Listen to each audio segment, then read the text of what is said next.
الله أكبر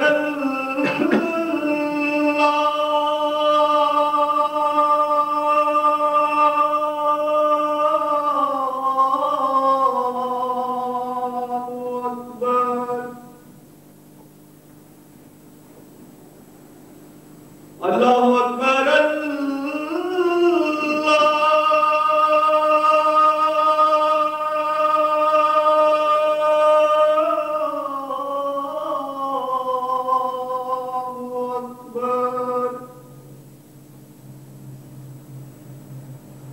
أشهد أن لا إله إلا الله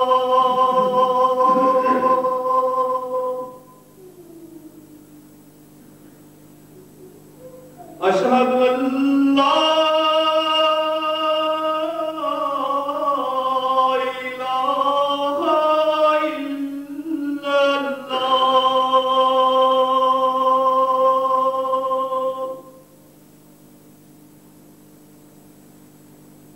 أشهد أن محمدًا رسول الله أشهد أن محمدًا رسول الله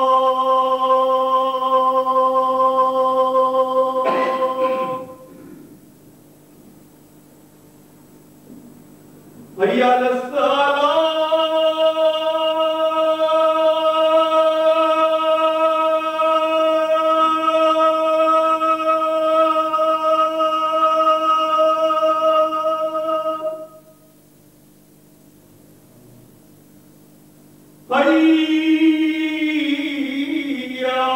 حي على الصلاة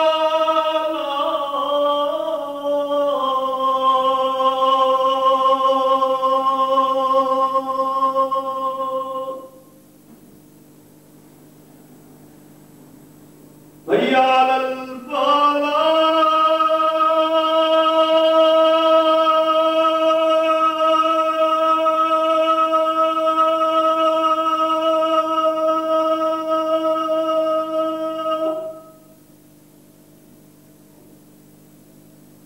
حي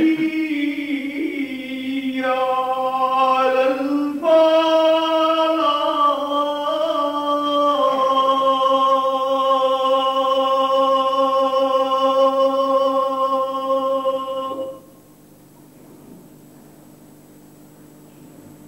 الله أكبر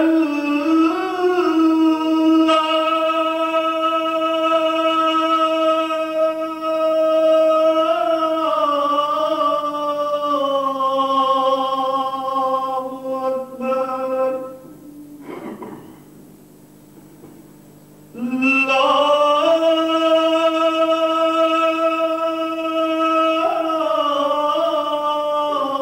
إله إلا الله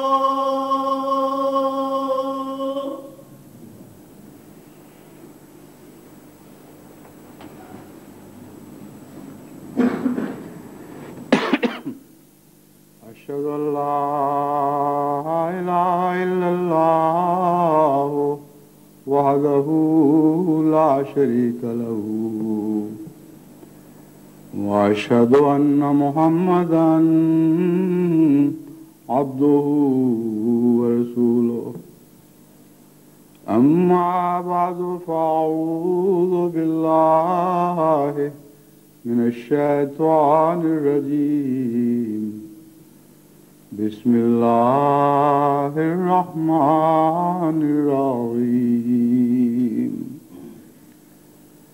الحمد لله رب العالمين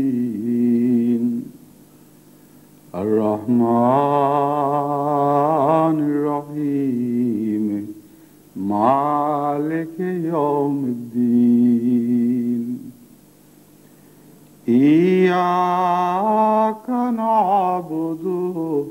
وإياك نستعين اهدنا الصراط المستقيم صراط الذين أنعمت عليهم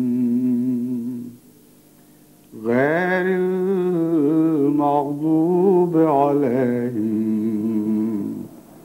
ولا الضالين۔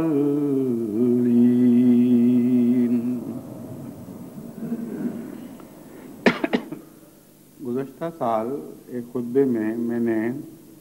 دیوار برلن کے گرنے کا ذکر کیا تھا اور یہ بتایا تھا کہ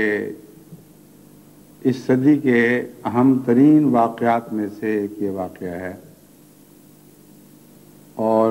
بلا شبہ سال 1989 میں ہونے والے تمام واقعات میں سب سے زیادہ اہم یہ واقعہ تھا۔ چنانچہ تمام دنیا کے اخبارات میں اس روز یعنی دوسرے روز جب یہ واقعہ ہوا ہے، رات کو واقعہ ہوا، صبح دوسرے دن یہی شاہ سرخیاں لگیں اور سب سے زیادہ اہم اس بات کو قرار دیا گیا کہ دیوار برلن گر گئی ہے۔ اس سلسلے میں مجھے چند دن ہوئے اسلام آباد سے نصیر احمد صاحب طارق کی ایک چٹھی موصول ہوئی، جس میں انہوں نے بعض ایسی باتوں کی طرف میری توجہ مبذول کروائی جن کی طرف پہلے میرا خیال نہیں گیا تھا۔ چنانچہ ان کا خط پڑھ کے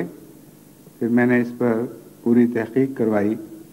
تو معلوم ہوا کہ جو باتیں انہوں نے لکھی تھیں وہ بالکل درست ہیں۔ اس دن جس دن یہ دیوار گرائی گئی ہے سورج غروب ہو چکا تھا اور اگلے دن کی رات چڑھ چکی تھی۔ اسلامی حساب سے گویا دن کی تاریخ سورج کے غروب ہونے کے ساتھ ختم تھی اور ایک نئے دن کی رات طلوع ہوئی تھی۔ جہاں تک انگریزی کیلنڈر کا تعلق ہے وہ دن رات کے 12 بجے شروع ہوا اور نیا دن رات کے 12 بجے شروع ہوا اور پھر وہ اگلے ماہ رات کے 12 بجے تک جاری رہا، اگلے دن رات کے 12 بجے تک جاری رہا۔ قابل توجہ بات یہ ہے کہ وہ 10 تاریخ تھی اور جمعے کا دن تھا، اور جتنے اخبارات میں دنیا میں یہ خبریں شائع ہوئیں ان پر فرائیڈے the 10th کا عنوان لگا ہوا تھا، ڈیٹ لائن اس کی یہ بنتی تھی۔ اور دلچسپ بات یہ بھی ہے کہ یہ وہ فرائیڈے ہے جب سے خدا تعالیٰ نے مجھے کشفاً یہ واقعہ دکھایا تھا، پہلا فرائیڈے ہے جو اسلامی مہینے کے لحاظ سے بھی اور انگریزی مہینے کے لحاظ سے بھی فرائیڈے the 10th کہلا سکتا ہے، اور پوری طرح یہ دونوں تاریخیں ایک دوسرے کے ساتھ منطبق ہو گئی تھیں۔ تو اول تو انگریزی تاریخوں کا اسلامی تاریخوں کے ساتھ منطبق ہو جانا یہ کم ہوتا ہے، اور پھر یہ اس پر مزید اضافہ کہ وہ تاریخ صرف تاریخوں کا انطباق نہیں تھا بلکہ جمعے کے دن یہ انطباق ہوا، اور اسی دن یہ حیرت انگیز واقعہ بھی رونما ہوا۔ اس کے متعلق جو اخبارات نے مختلف خبریں لگائی ہیں یہ اس کی تفصیل میں جانے کا تو وقت نہیں، لیکن ایک اخبار وطن ویکلی لندن نے جو بیان کیا ہے اس سے اندازہ ہوتا ہے کہ اگلا دن یعنی 10 تاریخ شروع ہونے کے وقت دراصل دیوار برلن کے اوپر حملہ ہوا ہے۔ چنانچہ وہ لکھتا ہے کہ مغرب کی طرف جانے کی اجازت یعنی حکومت نے اپنی سرحدیں کھولنے اور اپنے شہریوں کو مغرب کی طرف جانے کی اجازت دے دی، اور پھر کیا تھا، شہریوں کا ایک سیلاب آ گیا اور نصف شب کے بعد لوگوں نے دیوار برلن پر حملہ بول دیا۔ بس نصف شب کے بعد ہلہ بولنا بھی معنی رکھتا ہے، جس کا مطلب یہ ہے کہ صرف اسلامی لحاظ سے ہی وہ 10 تاریخ شروع نہیں ہوئی تھی، بلکہ انگریزی کیلنڈر کے لحاظ سے بھی جب دیوار برلن پر ہلہ بولا گیا ہے تو 10 تاریخ شروع ہو چکی تھی۔ اس سلسلے میں جو مذہبی نقطۂ نگاہ سے اہمیت ہے اس کے متعلق میں کچھ باتیں آپ کو یاد دلانی چاہتا ہوں جو جماعت احمدیہ کی تاریخ سے تعلق رکھتی ہیں۔ روس کے متعلق قریباً سب احمدی جانتے ہیں، بچے بچے کو یہ علم ہے کہ حضرت اقدس مسیح موعود علیہ الصلوۃ والسلام کو اللہ تعالیٰ نے یہ خوشخبری دی تھی کہ جماعت احمدیہ کو روس میں وہ ریت کے ذروں کی طرح پھیلا دے گا۔ اور ایک رویا میں آپ نے روس کے عصا کو اپنے ہاتھوں میں تھمائے ہوئے دیکھا، اور وہ عصا بھی تھا اور بندوق کی نالیوں کی طرح اس عصا کے اندر نالیاں بھی تھیں۔ یہ پیشگوئیاں جماعت میں عام ہیں، یعنی ان کا علم عام ہے، اور سب نظریں لگائے بیٹھے رہے کہ کب خدا تعالیٰ ان پیشگوئیوں کے پورا ہونے کے آثار ظاہر فرمائے گا۔ اس سلسلے میں حضرت مسلم موعود رضی اللہ تعالیٰ عنہ نے جماعت کو بار بار تحریک بھی کی۔ ان دنوں میں یعنی انقلاب روس کے بعد شروع کے 10-15 سال تک باہر کی دنیا کے لیے روس کے علاقے میں داخل ہونا بہت ہی مشکل تھا۔ بعد ازاں سہولتیں پیدا ہوئیں لیکن پابندیاں بھی جاری رہیں۔ ان دنوں میں تو بہت ہی مشکل کام تھا اور خطرناک کام تھا، اس لیے باقاعدہ جماعت کی طرف سے مبلغ تو وہاں بھجوایا نہیں جا سکتا تھا، یعنی اجازت لے کر اور ویزے حاصل کر کے۔ لیکن حضرت مسلم موعود نے جماعت کو یہ توجہ دلائی کہ کچھ ایسے لوگ نکلیں جو روس تک حضرت مسیح موعود علیہ الصلوۃ والسلام کا پیغام پہنچانے کے لیے اپنے آپ کو پیش کریں اور اس راہ میں قربانیاں دیں۔ اس سلسلے میں جو اہم کردار حضرت مولوی ظہور حسین صاحب نے اپنے چند ساتھیوں کے ساتھ ادا کیا وہ تاریخ میں دہرانی چاہتا ہوں تاکہ یہ روس کے تعلق میں وہ ابتدائی خدمت کے واقعات بھی آپ کے سامنے آ جائیں، اور اس مجاہد اول مولوی ظہور حسین صاحب کے لیے اور ان کے لیے جو ان کے ساتھ شامل ہوئے تھے دعا کی بھی تحریک ہو۔ انہوں نے روس سے واپس آنے کے بعد کچھ عرصہ تو ایسی حالت میں گزارا کہ ان کو اپنے دماغ پر کوئی کنٹرول نہیں تھا۔ اتنا شدید ان کو وہاں عذاب دیا گیا، ایسی ایسی تکلیفیں دی گئیں کہ اس کے نتیجے میں وہ اپنے حواس کھو بیٹھے تھے۔ جب ان کو ترکی کی سرحد سے پار باہر پھینک دیا گیا تو اتفاق سے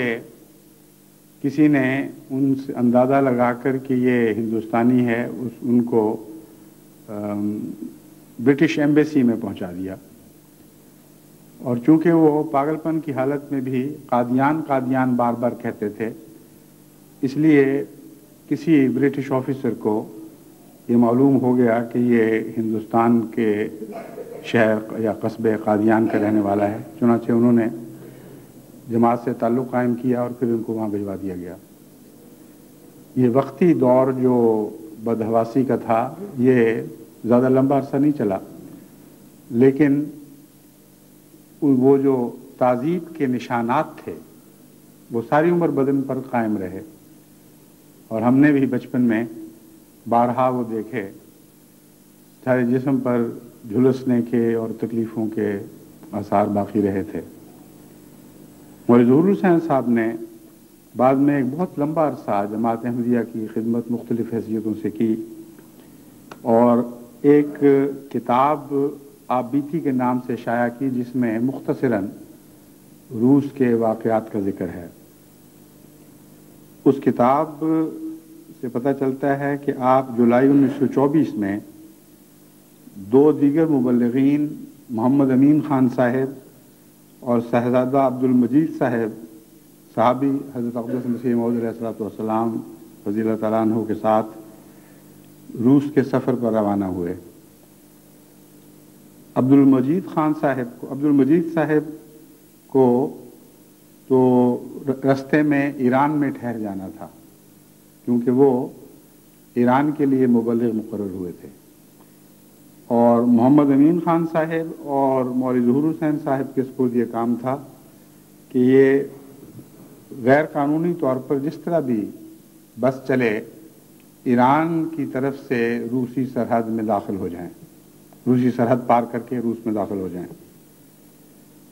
مولوی ظہور حسین صاحب مشہد میں بیمار ہو گئے اور وہاں رکنا پڑا۔ مولوی محمد امین خان صاحب کو کچھ انتظار کے بعد مولوی محمد امین صاحب کچھ انتظار کے بعد اکیلے ہی سفر پر روانہ ہو گئے اور بخیریت بخارا پہنچ گئے۔ یہ وہی محمد امین خان صاحب ہیں جن کے ایک صاحبزادے بشیر احمد خان صاحب انگلستان کی جماعت کے فرد ہیں اور غالباً برمنگھم میں رہائش رکھتے ہیں۔ مولوی ظہور حسین صاحب بعد میں جب اکیلے روس میں داخل ہوئے تو وہ بھی 10 تاریخ تھی اور یہ 10 دسمبر کا دن تھا۔ آپ آرتھاک پہنچے، لیکن جب آپ بخارا جانے کے لیے جہاں طے ہوا تھا کہ یہ اور محمد امین خان صاحب ملیں گے، ریلوے اسٹیشن پر پہنچے تو وہاں آپ کو گرفتار کر لیا گیا، اور اس کے بعد پھر ایک لمبا دور آپ کو اذیتیں دینے کا شروع ہوا۔ اسی حالت میں جبکہ آپ قید تھے، کیونکہ آپ کو رشین زبان نہیں آتی تھی، کوئی ساتھیوں سے رابطہ نہیں تھا، تو آپ نے رویا میں دیکھا کہ حضرت مسلم موعود رضی اللہ تعالیٰ عنہ فرماتے ہیں کہ ظہور حسین آپ جیل میں تبلیغ نہیں کرتے۔ اس رویا سے وہ خدائی منشا سمجھ گئے اور اپنے ساتھیوں سے روسی زبان سیکھنی شروع کر دی، اور چونکہ کچھ مسلمان قیدی بھی ساتھ تھے اس لیے ان سے زبان بھی سیکھی اور ان کو تبلیغ بھی شروع کی۔ چنانچہ سب سے پہلا روس میں جو احمدی ہوا ہے وہ جیل میں ہوا ہے، اور اس طرح سنت یوسفی دہرائی گئی۔ مولوی صاحب کو نمازوں میں منہمک دیکھتے اور جس طرح ان کی طبیعت میں غیر معمولی دقت پائی جاتی تھی، یہ انہوں نے کتاب میں تو ذکر نہیں کیا، لیکن ہم جو بچپن سے ان کو جانتے ہیں ہمیں علم ہے کہ وہ بہت ہی رقیق القلب تھے اور جلد جذباتی ہو جایا کرتے تھے، تو نمازوں میں بھی ان کی یہی کیفیت ہوا کرتی تھی۔ اس کا اور ان کی تلاوت کا ان کے ساتھیوں پر گہرا اثر ہوا، اور اسی کے نتیجے میں زیادہ ان کو دلچسپی پیدا ہوئی۔ ان کی کتاب سے معلوم ہوتا ہے کہ پہلا احمدی مسلمان روس میں وہ شخص جو سب سے پہلے احمدی مسلمان ہوا ہے وہ عبداللہ خان تھا۔ یہ عبداللہ خان تاشقند کا رہنے والا تھا اور اپنے علاقے کا بہت بڑا اور بارسوخ انسان تھا۔ عبداللہ خان کے ذریعے پھر اور قیدیوں میں بھی احمدیت میں دلچسپی پیدا ہوئی، اور کئی اور قیدیوں نے ان کی معرفت سے بیعتیں کی۔ یہ واقعہ آپ جانتے ہیں 1924 کا ہے۔ اس کے بعد مولوی ظہور حسین صاحب کے ساتھ مرکز کا بھی رابطہ پہ کچھ عرصہ کٹا رہا۔ پھر جب وہ واپس آئے تو اس وقت تو اتنی ہوش نہیں تھی کہ بتائیں کہاں کہاں احمدی ہیں اور ان سے کس طرح رابطہ قائم کیا جا سکتا ہے، چنانچہ رابطہ بالکل کٹ گیا۔ اور رابطہ کٹنے کے باوجود مولوی ظہور حسین صاحب ہمیشہ اس بات پر مصر رہے اور اس بات کے قائل رہے کہ وہاں احمدیہ جماعتیں قائم ہو چکی ہیں، جو قائم ہیں اور پھیل بھی رہی ہوں گی، لیکن ہمیں ان کی تفاصیل کا کوئی علم نہیں تھا۔ سب سے پہلے جو مجھے روس میں جماعت احمدیہ کے متعلق علم ہوا ہے وہ ایک روسی انسائکلوپیڈیا کے مطالعہ سے ہوا جو انگلستان سے غالباً بشیر محمد صاحب رفیق نے یا کسی نے معلوم کر کے مجھے مطلع کیا کہ یہاں ایک روسی انسائکلوپیڈیا شائع ہوا ہے جس میں جماعت احمدیہ کے اوپر ایک روسی اسکالر نے مقالہ لکھا ہے اور اس مقالے میں احمدیہ کے متعلق کئی قسم کی باتیں درج ہیں۔ چنانچہ میں نے تحقیق کر کے اس مقالے کو حاصل کیا اور اس کے روسی، انگریزی اور اردو میں تراجم کروائے، اور ان تراجم سے بعض بہت دلچسپ باتیں سامنے آئیں۔ ان میں سے ایک یہ تھی کہ روسی مقالہ نگار نے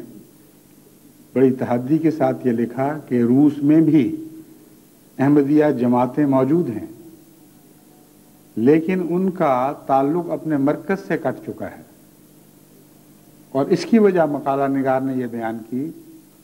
کہ ان کو غالباً اپنے مرکز سے یہ ہدایت ہے کہ روس میں رہتے ہوئے ہم سے تعلق نہ رکھو۔ یہ بات تو غلط ہے۔ غالباً انہوں نے اس بات کو چھپانے کے لیے، یعنی اس پر پردہ ڈالنے کے لیے کہ روس نے مذہبی جماعتوں کو بیرونی دنیا سے تعلق رکھنے پر روکیں عائد کر رکھی ہیں، یہ ایک بہانہ تراشا، اور باوجود اس کے کہ یہ تسلیم کیا کہ جماعتیں موجود ہیں، لیکن یہ بات غلط کہہ دی کہ مرکز نے گویا جماعتوں کو ہدایت دے رکھی ہے کہ ہم سے رابطہ نہ کرو۔ اب سوال یہ ہے کہ ان سے رابطہ کیسے ہونا تھا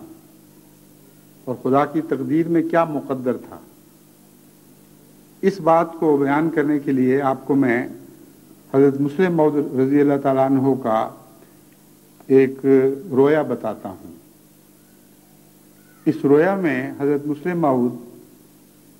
یہ بیان فرماتے ہیں کہ میں نے دیکھا کہ ہمارے ملک میں حالات خطرناک ہو چکے ہیں، اس قسم کے ہو گئے ہیں کہ مجھے وہاں سے ہجرت کرنی پڑ رہی ہے، اور اس ہجرت کے دوران میری گود میں میرا ایک بچہ ہے جس کا نام طاہر احمد ہے، اور اس کے علاوہ اور کوئی بچہ ساتھ نہیں۔ اس ہجرت کے دوران میں ایک نئے ملک میں پہنچتا ہوں، اور اس ملک میں داخل ہو کر میں ان سے پوچھتا ہوں کہ یہ کون سا ملک ہے، تو وہ بتاتے ہیں کہ روس ہے۔ اور جب میں ان لوگوں سے گفتگو کرتا ہوں اور ان کے متعلق پوچھتا ہوں کہ وہ کون لوگ ہیں، تو ایک آدمی ہلکی آواز میں احتیاط کی طرف متوجہ کرتے ہوئے بتاتا ہے کہ اونچا نہ بولیں، ہم احمدی ہیں، اور یہ سارا گاؤں اور اس علاقے میں جو ہم لوگ ہیں یہ سب احمدی ہیں، لیکن ہم حالات کی مجبوری سے اپنے آپ کو چھپائے ہوئے ہیں۔ یہ رویا اسی بات پر ختم ہو گیا۔ اب یہ کوئی اتفاقی بات نہیں تھی کہ روس کا تعلق دوبارہ جماعت احمدیہ سے قائم ہونا میرے زمانے میں ہو۔ یہ سارے مقدر کے فیصلے تھے جن کے آپس میں ٹانٹے ملے ہوئے ہیں، اور پھر مجھے ہی اللہ تعالیٰ نے فرائیڈے the 10th دکھایا، اور فرائیڈے the 10th کو وہ حیرت انگیز انقلاب برپا ہوئے جن کی روشنی میں روس میں اسلام کے داخل ہونے یا جماعت احمدیہ کے ذریعے اسلام کے داخل ہونے کے نئے دروازے کھلیں اور نئے امکانات روشن ہوں۔ اور یہ بھی عجیب بات ہے اور کوئی اتفاق نہیں بلکہ مقدر تھا کہ جماعت احمدیہ کے خلفاء میں سے صرف میں ہوں جس کے ساتھ متعدد روسی مسلمان علماء اور صاحب دانش لوگوں نے ذاتی رابطہ قائم کیا ہے، اور اس کے علاوہ ایک بھی خلیفہ اس سے پہلے نہیں گزرا جس کا کسی روسی رہنما سے ذاتی رابطہ ہوا ہو۔ ایک نہیں، دو نہیں، تین نہیں، متعدد رابطے ہوئے، اور ایسے رابطے ہوئے جن میں ہماری طرف سے کسی کوشش کا دخل نہیں تھا۔ خدا تعالیٰ نے خود اس کے سامان پیدا فرما دیے، اور جس طرح وہ سامان پیدا ہوئے ہیں وہ ان میں جیسا کہ میں نے بیان کیا ہے نہ ہماری کوشش کا دخل تھا نہ اتفاقات تھے، بلکہ خدا کی واضح تقدیر ان میں کار فرما دکھائی دیتی ہے۔ پہلے روسی عالم جو عالمی شہرت رکھتے ہیں جن کی مجھ سے ملاقات ہوئی وہ الحاج عبداللائیف تھے۔ جس دن ان سے ملاقات ہوئی اس کے دوسرے یا دو تین دن بعد جمعہ تھا، اور میں نے جمعے میں بیان بھی کیا تھا کہ ایک روس کے بہت ہی مقتدر مسلمان تشریف لائے تھے اور مجھ سے ملاقات ہوئی تھی۔ اور اس کے بعد پھر داغستان کے علاقے کے مسلمان رہنما بھی ملے، اور آذربائیجان کے علاقے کے مسلمان رہنما بھی ملے، اور اس کے علاوہ بھی متعدد ایسے اہم لوگ جو کانفرنسز میں یہاں تشریف لاتے رہے، آ کے مجھ سے ملتے رہے۔ اور پھر بیلاروس کے مسلمان رہنماؤں میں سے ایک نے بذریعہ خط رابطہ کیا، اور انہوں نے یہ بتایا کہ ان کو کسی ذریعے سے جماعت احمدیہ کا وہ کتابچہ جس میں قرآن کریم کی منتخب آیات کا روسی ترجمہ ہے ان تک پہنچا، اور ان کو اس کے مطالعہ سے بے حد خوشی ہوئی، کیونکہ وہ لکھتے ہیں کہ اس سے بہتر روسی زبان میں کبھی قرآن کریم کا ترجمہ نہیں کیا گیا۔ تو یہ جو رابطے سب پیدا ہوئے ہیں یہ سارے ایک ہی مضمون کی کڑیاں ہیں۔ اس لیے اگر کسی کے ذہن میں یہ وہم ہو کہ فرائیڈے the 10th کا اس دن پر اطلاق پانا کوئی اتفاقی حادثہ ہے، تو اس سارے مضمون کو سننے کے بعد کوئی بہت ہی متعصب ہوگا یا طفلانہ خیال کا حامل ہوگا جو یہ اصرار کرے کہ اتفاقی حادثہ تھا۔ اس دن اسلامی مہینے کا انگریزی مہینے کے ساتھ انطباق، اس دن جمعے کا دن ہونا، اس دن اس انقلابی سال کا سب سے بڑا انقلابی دن ہونا، جس کے متعلق ساری دنیا نے کہا کہ یہ سال ایک غیر معمولی حیثیت کا حامل سال ہے، اور تمام دوسرے اپنے ارد گرد کے سالوں سے بہت ہی زیادہ نمایاں حیثیت رکھتا ہے، اور پھر اس دن کا اس سال میں سے بھی چوٹی کی طرح ابھر آنا اور غیر معمولی حیثیت اختیار کر جانا۔ اور اس سے پہلے حضرت مسلم موعود کا یہ رویا کہ جس کی تعبیر ظاہر ہے کہ ہجرت کا مجھے موقع ملے گا، اور اس ہجرت کے دوران روس سے رابطہ ہوگا، اور پھر ساری خلافت کی احمدیہ کی تاریخ میں ایک ہی خلیفہ کا روس کے ساتھ رابطہ ہونا۔ اگر یہ سارے اتفاقات ہیں تو پھر نظم و ضبط کے ذریعے واقعات کا ترتیب پانا کچھ اور ہی معنی رکھتا ہوگا۔ در حقیقت یہ ظاہر طور پر تقدیر ہے جس نے باقاعدہ ان واقعات کو منضبط کیا ہے اور ایک باقاعدہ ترتیب دی ہے اور تعلق جوڑے ہیں۔ بس اس پس منظر کو بیان کرتے ہوئے جہاں میں آپ کو یہ خوشخبری دیتا ہوں کہ اللہ تعالیٰ کی تقدیر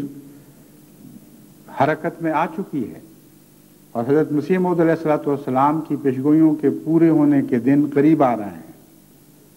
وہاں ان کی ذمہ داریاں دوبارہ یاد کراتا ہوں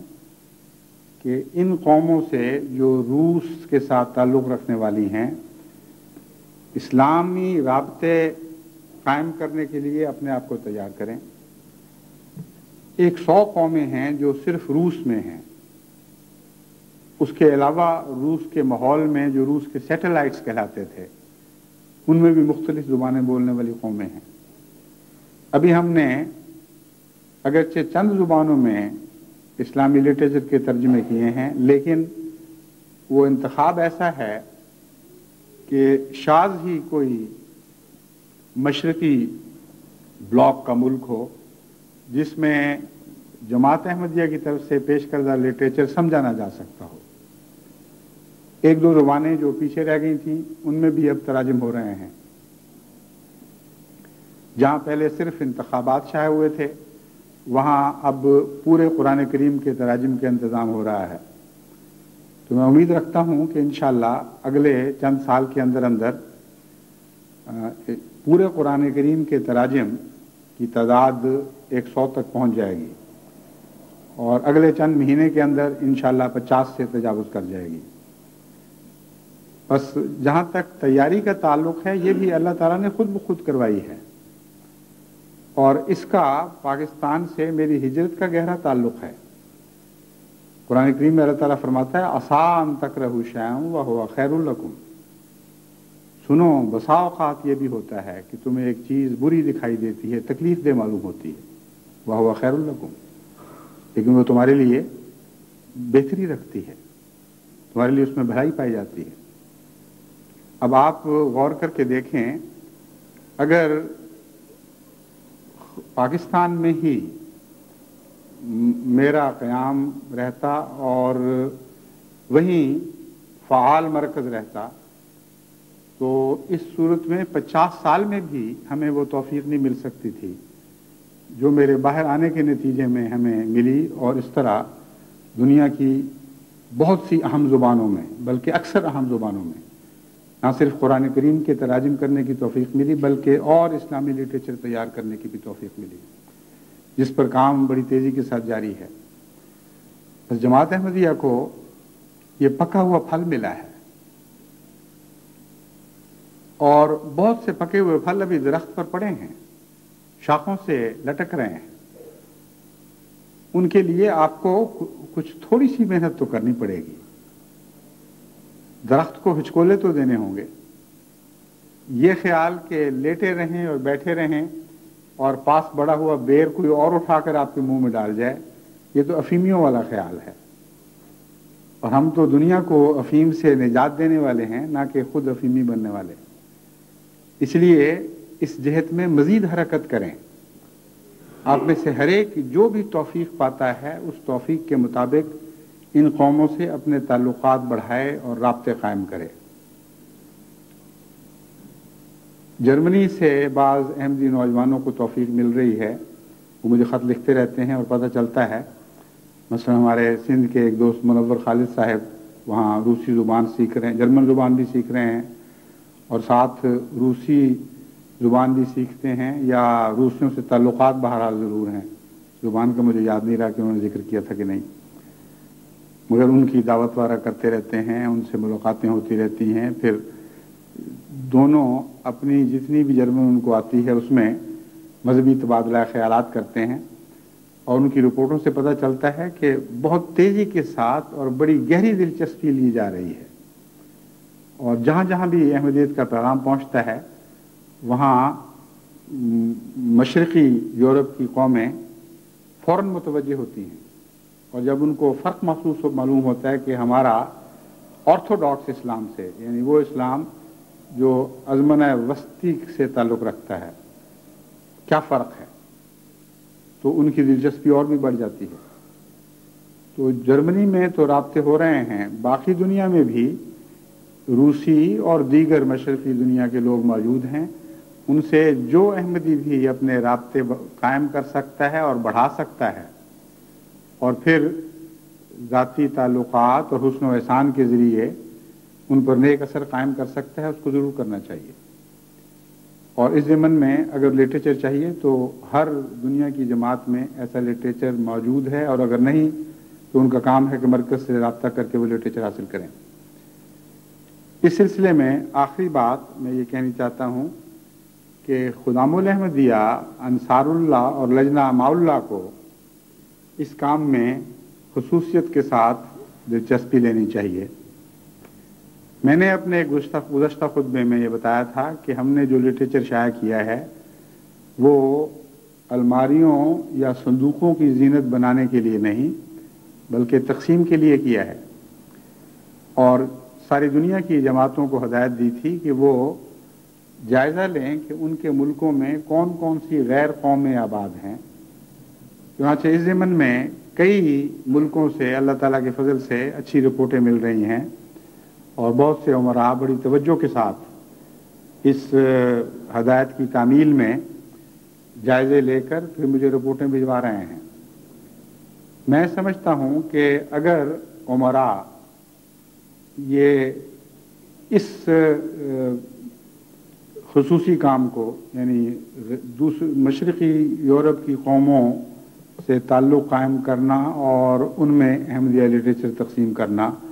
اس کام کو اگر وہ ذیلی تنظیموں سے لیں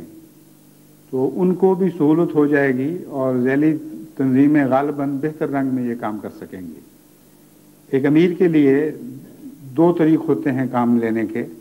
ایک تو وہ جماعت کو عمومی ہدایت دے دے اور اس شعبے کے سیکرٹری کو مقرر کر دے کہ تم ان سے رابطے کرو۔ اس طریق پر سب کام چلتے ہیں، لیکن ان کاموں میں ذرا نرمی پائی جاتی ہے، رفتار ذرا کم ہوتی ہے، اور جسے انگریزی میں کیجول کہا جاتا ہے، آرام آرام سے لوگ بات کو لیتے ہیں اور اتنی زیادہ اہمیت بھی نہیں دیتے، بعض دیتے بھی ہیں، لیکن بالعموم کچھ لوگوں کو توفیق مل جاتی ہے۔ لیکن ذیلی تنظیموں کے سپرد اگر خصوصی کام کیا جائے تو نسبتاً زیادہ افراد زیادہ ذمہ داری کے ساتھ اور مہم کی صورت میں کام کرتے ہیں۔ نئی تبدیلیاں جو ذیلی تنظیموں میں کی گئی ہیں ان میں ایک یہ بھی مقصد تھا کہ اس سے پہلے جو بعض مصلحتوں کی وجہ سے عمارتوں سے ذیلی تنظیموں کو بالکل الگ کر دیا گیا تھا، ان کو دوبارہ عمارتوں کے ساتھ مانوس کیا جائے، اور اگر 100% تنظیم کے لحاظ سے ماتحت نہ بھی کیا جائے تو ان کے روابط ایسے ہو جائیں کہ عمراء ان کو اپنا دست و بازو سمجھتے ہوئے ان سے بے تکلفی کے ساتھ اور اپنائیت کے ساتھ کام لیا کریں۔ ایک امیر کا یہ حق ہے کہ ساری جماعت کو حکم دے، اور اس حکم کے مقابل پر اگر خدام، انصار یا لجنات نے کوئی حکم دیا ہو تو وہ کوئی حیثیت نہیں رکھے گا، خود بخود گر جائے گا۔ بس اس طریق سے امیر حاوی تو ہے ہی، لیکن میں اور رنگ میں بات کر رہا ہوں، امیر کو اس سے پہلے یہ اجازت نہیں تھی کہ وہ تنظیموں کو بحیثیت تنظیمیں کسی کام پر معمور کرے، لجنہ کو کہے کہ میں تمہارے سپرد یہ کام کرتا ہوں، خدام کو کہے کہ میں تمہارے سپرد یہ کام کرتا ہوں علی حاضر قیاس۔ لیکن خلیفہ وقت یہ کام کر سکتا ہے، وہ تمام تنظیموں کو یہ حکم دے سکتا ہے کہ تم امیر سے رابطہ کرو اور اپنی خدمات پیش کر دو، اور امیر ان خدمات سے استفادہ کرے، قائدین کو اور صدران کو اب کہنا چاہیے بلائے، ان کے ساتھ میٹنگ رکھے اور ان سے کہے کہ تم میرے ساتھ مل بیٹھ کر اب اس کام کو مرتب کرو اور ایک ایسا لائحہ عمل بناؤ جس میں تینوں تنظیمیں اس رنگ میں کام کریں کہ ایک دوسرے کے کام میں مداخلت نہ کرنے والی ہوں یا تصادم نہ کرنے والی ہوں، اور اپنے اپنے دائرے میں رہتے ہوئے اس طرح کام کریں کہ تمام وہ میدان جس میں کام کرنا مقصود ہے اس میں کوئی خلا باقی نہ رہیں، بلکہ تمام میدان کے ہر پہلو سے کام شروع ہو جائے۔ اس ہدایت کو ملحوظ رکھتے ہوئے تمام دنیا میں عمراء کو چاہیے کہ وہ ذیلی تنظیموں سے رابطے کریں، اور ذیلی تنظیموں کو چاہیے کہ پہل کرتے ہوئے اپنی خدمات فوری طور پر عمراء کے سپرد کریں، اور ان سے کہیں کہ جو لٹریچر جماعت احمدیہ نے گزشتہ چند سالوں میں شائع کیا ہے مختلف زبانوں میں، اس لٹریچر کو تقسیم کے سلسلے میں آپ جس قسم کا پروگرام ہمارے لیے بناتے ہیں ہم اس پر پوری طرح بشاشت کے ساتھ اور پوری تندہی کے ساتھ عمل کریں گے، اور پھر اس کی رپورٹیں ذیلی تنظیموں کی طرف سے مجھے ملنی شروع ہوں جس کی نقل امیر کو آئے، اور باقی باتوں میں وہ اسی طرح پہلے کی طرح کام کرتے رہیں۔ تو میں امید رکھتا ہوں کہ اس طرح اللہ تعالیٰ کے فضل سے دنیا بھر میں بہت سے باہر بسنے والے روسیوں کے ساتھ یا مشرقی جرمنوں کے ساتھ یا چیکوسلوواکین کے ساتھ یا دوسری قوموں کے ساتھ ہمارے روابط پیدا ہو جائیں گے، اور اب تک جو ہوئے ہیں وہ بہت ہی امید افزا ہیں۔ ایک یورپین ممالک کے کلچرل اٹیچی مجھ سے ملنے آئے، اور جب ان کو جماعت احمدیہ کا لٹریچر ان کی زبان میں پہنچایا گیا تو وہ اتنا ایکسائٹ ہو گئے، اتنا ان کی طبیعت میں ہیجان پیدا ہوا کہ دراصل اسی وجہ سے وہ ملنے آئے تھے۔ اور ملنے کے بعد انہوں نے کہا کہ میں اس بات پر مجاز ہوں، میں آپ کو بتا رہا ہوں کہ میں اپنے ملک کے دروازے آپ پر کھولتا ہوں۔ ایسا عظیم الشان لٹریچر ہے، اسے جلد لے کر ہمارے ملک میں پہنچیں۔ ہمارے ملک کے مسلمان بھی اور غیر بھی اس کے منتظر ہیں۔ وہ حیران رہ گیا یہ دیکھ کر کہ ایسا اسلامی فرقہ بھی دنیا میں موجود ہے جو اسلام کے نام پر جبر کا قائل نہیں اور اسلام کے نام پر محض محبت سے پیغام پہنچانے کے نظریے پر زور دیتا ہے۔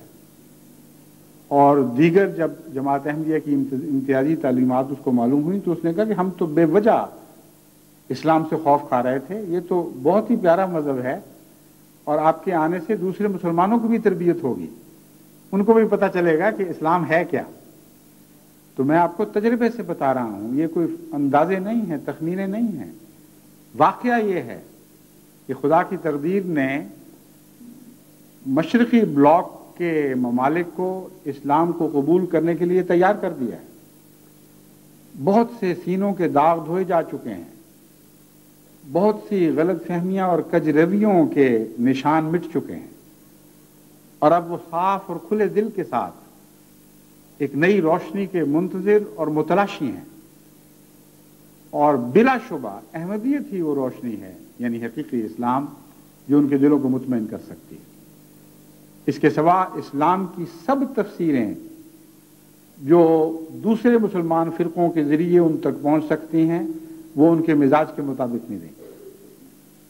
ان کے مزاج میں روشنی آ چکی ہے، ان کے مزاج میں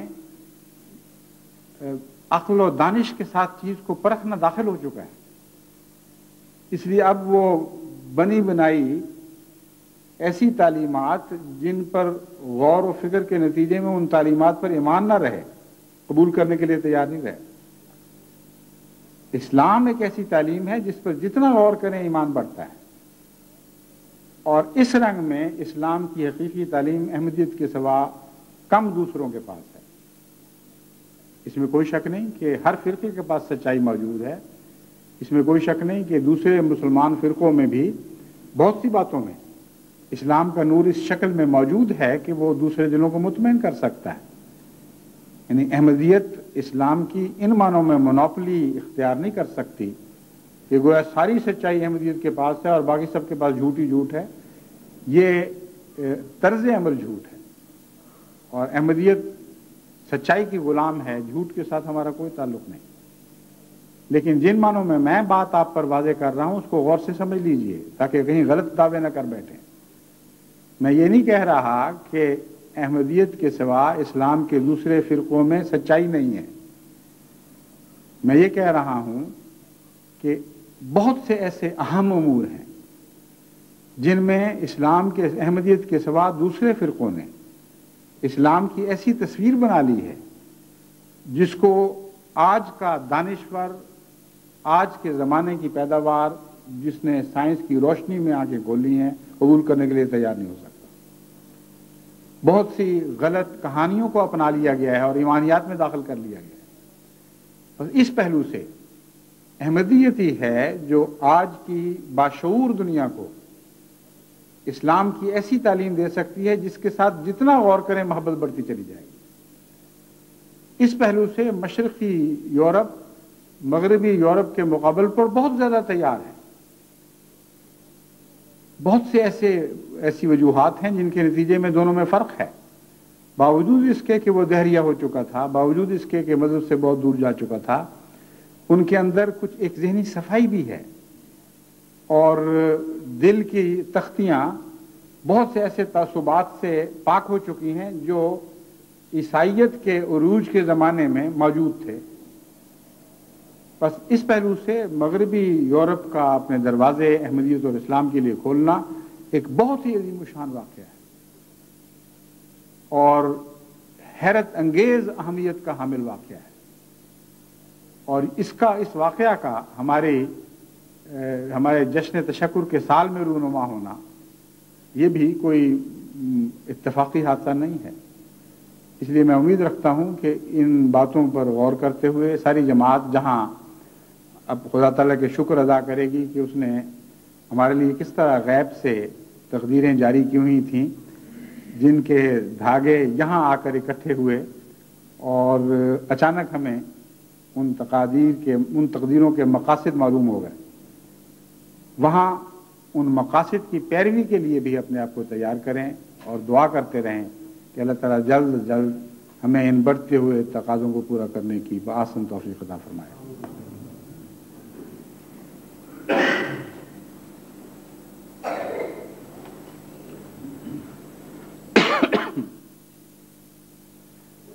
الحمد لله نحمده ونستعينه ونستغفره ونؤمن به ونتوكل عليه ونعوذ بالله من شرور أنفسنا ومن سيئات أعمالنا من يهده الله فلا مضل له ومن يضلله فلا هادي له ونشهد أن لا إله إلا الله وحده لا شريك له ونشهد أن محمدا عبده ورسوله عباد الله رحمكم الله إن الله يأمر بالعدل والإحسان وإيتاء ذي القربى وينهى عن الفحشاء والمنكر والبغي يعظكم لعلكم تذكرون اذكروا الله يذكركم وادعوه يستجب لكم ولذكر الله أكبر